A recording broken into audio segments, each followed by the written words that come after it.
আসসালামু আলাইকুম প্রিয় ভিউয়ার্স, সবাই কেমন আছেন? This is Roman, welcome to our another video. তো আপনাদের মাঝে আমি প্রতিদিনের মতো চলে আসলাম ইতালির ভিসা আপডেট নিয়ে।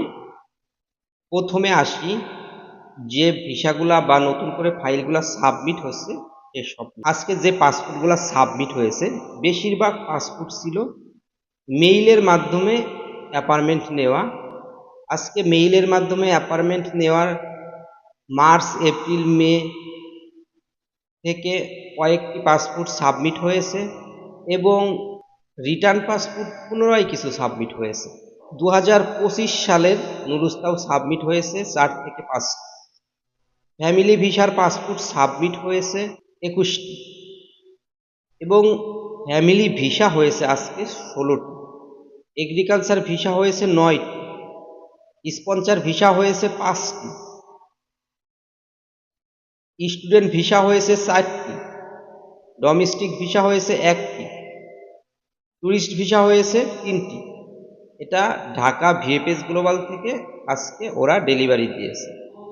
আজকে ফ্যামিলি ভিসার কয়েকটি ভিসার ডেট জানতে পেরেছি, যেটা হচ্ছে 24 সালের ডিসেম্বরে 18 তারিখে জমা ছিল এবং 25 সালের জানুয়ারি মাসে জমা ছিল এবং 24 সালের মে মাসের একটি ফাইল জমা ছিল।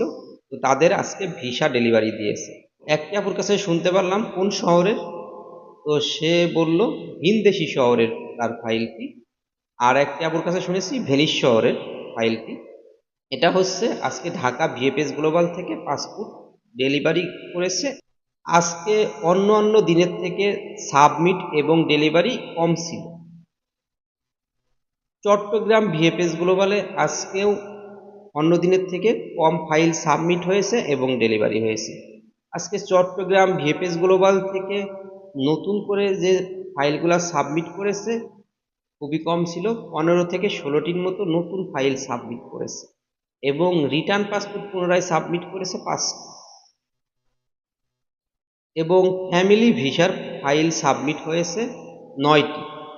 আজকে চট্টগ্রাম ভিএফএস গ্লোবালে ফ্যামিলি ভিসা ডেলিভারি দিয়েছে 6টি, স্পন্সর ভিসা ডেলিভারি দিয়েছে 4টি, এগ্রিকালচার ভিসা ডেলিভারি দিয়েছে 5টি, ট্যুরিস্ট ভিসা ডেলিভারি দিয়েছে 1টি, স্টুডেন্ট ভিসা 1টিও দেয়নি, ডোমেস্টিক ভিসা 1টিও দেয়নি।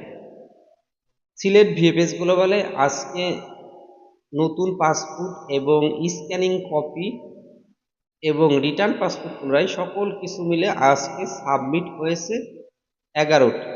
এর ভিতরে অল্প কিছু ফ্যামিলি ভিসা ছিল এবং বাকিগুলা এগ্রিকালচার এবং একটি স্পন্সর ছিল। এবং আজকে সিলেট ভিএফএস গ্লোবাল থেকে ফ্যামিলি ভিসা ডেলিভারি দিয়েছে 9টি, স্পন্সর ভিসা ডেলিভারি দিয়েছে 3টি, এগ্রিকালচার ভিসা ডেলিভারি দিয়েছে 7টি, ডোমেস্টিক ভিসা ডেলিভারি দিয়েছে 1টি এবং ফ্যামিলি ভিসা একটি ফ্যামিলির 3 সদস্য তাদের আজকে ডেলিভারি দিয়েছে ভিসাটি। এবং যে আপুর ভিসাটি ডেলিভারি দিয়েছে ওনার জমা ছিল 24 ডিসেম্বরে। ওনার যে শহরে জমা ছিল শহরটি হচ্ছে লাতিনা শহর এবং আজকে রাগুসা শহরের ফাইল কিছু জমা হয়েছে, বাড়ি শহরের ফাইল কিছু জমা হয়েছে, মিলানো শহরের কিছু ফাইল জমা হয়েছে। আমাদের সরকার থেকে একটি বিবৃতি এসেছে, বলেছে খুব তাড়াতাড়ি একটি সমাধান হবে। আসলে আমরা তো শুধু বিবৃতি শুনে যাচ্ছি, খুব তাড়াতাড়ি একটা সমাধান হবে, খুব তাড়াতাড়ি একটি সমাধান হবে। আসলে ওইভাবে কোনো সমাধান হচ্ছে না। তবে এখন যেমনভাবে পাসপোর্ট সাবমিট করছে, এইভাবে যেমন আজকে টোটাল 3টি ভিএফএস গ্লোবাল মিলে 100টির মতো পাসপোর্ট সাবমিট হয়েছে। এই 100টি পাসপোর্টের মতো সাবমিট হলে কুরবানির ঈদ পর্যন্ত হয়তো 4 থেকে 5,000 পাসপোর্ট সাবমিট হবে আশা করা যায়। কিছুটা ভুক্তভোগী হয়তো কমবে, কিন্তু ওইভাবে সম্পূর্ণভাবে সকল ভুক্তভোগীদের সমাধান শেষ হবে না। 3 ভিএফএস গ্লোবাল মিলে 3 থেকে 400 পাসপোর্ট সাবমিট করতে হবে, 200 থেকে 300 ভিসা ডেলিভারি দিতে হবে। এইভাবে যদি ওরা কাজ চালিয়ে যায় তাহলে একটা সমাধানে আসবে। এখন বলছি 2025 সালে যে নতুনভাবে অ্যাপার্টমেন্ট নিচ্ছে, দেখছি 25 সালে ফাইল জমা দিয়ে ভিসাও হচ্ছে।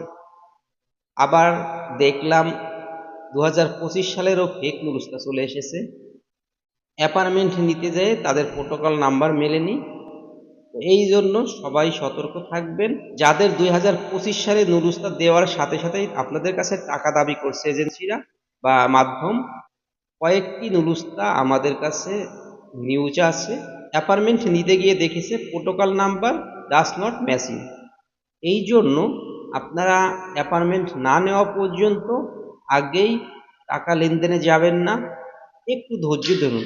আর অনেকে ভয় পায় কথা বলার জন্য তাদের এজেন্সির মাধ্যমে, যে আমি একটি কথা বললাম সে রেগে গেল, সে বলতে পারে ভাই আপনি কি আমাকে বিশ্বাস করেন না যে আপনি এভাবে করছেন। আসলে আপনারা তার উল্টা কথা বলবেন, আপনারা বলবেন কেন আপনারা আমাদের বিশ্বাস করছেন না, আপনারা আমাদের অ্যাপার্টমেন্টটা নিয়ে দিন, তারপরে আপনাদেরকে টাকা দিচ্ছি। সে কাছের হোক বা দূরের হোক, আপনারা এভাবে বলবেন। সে কাছের মানুষ হলে আপনার কাছে কেন তারা এভাবে টাকা দাবি করবে। সমঝোতার মাধ্যমে বলবেন যে ভাই আমার অ্যাপার্টমেন্টটা দিয়ে দিন, তারপর আপনাদের সঙ্গে আমরা টাকা লেনদেন করব। ভিসা শেষ হওয়ার পরে সম্পূর্ণ টাকা আপনাদের পরিশোধ করব। আসলে আপনি যদি তাকে টাকা না দেন, সে তো আর আপনাকে ভিসা দিবে না। যখন এম্বাসি থেকে আপনি ভিসাটা তুলবেন তখন তো তারা আপনার পাসপোর্টটা নিয়ে যাবে, নেওয়ার পর টাকা পরিশোধ করার পর তারপরে আপনাকে সে পাসপোর্টটা দিবে। এই নুরুস্তা আসার পরেই খুশি হয়ে আপনারা তাদের সাথে টাকা লেনদেনে যাবেন না, অ্যাপার্টমেন্ট নেওয়ার পর তারপর তাদের সঙ্গে টাকা লেনদেনে যাবেন। আপনারা আমার কথায় যদি কোনো কিছু বুঝতে না পারেন তাহলে কমেন্ট বক্সে জানাবেন। আশা করি আমি যতটুকু বলেছি আপনাদেরকে বোঝাতে পেরেছি। আজকের মতো এই পর্যন্ত। ভালো থাকবেন। আল্লাহ হাফেজ।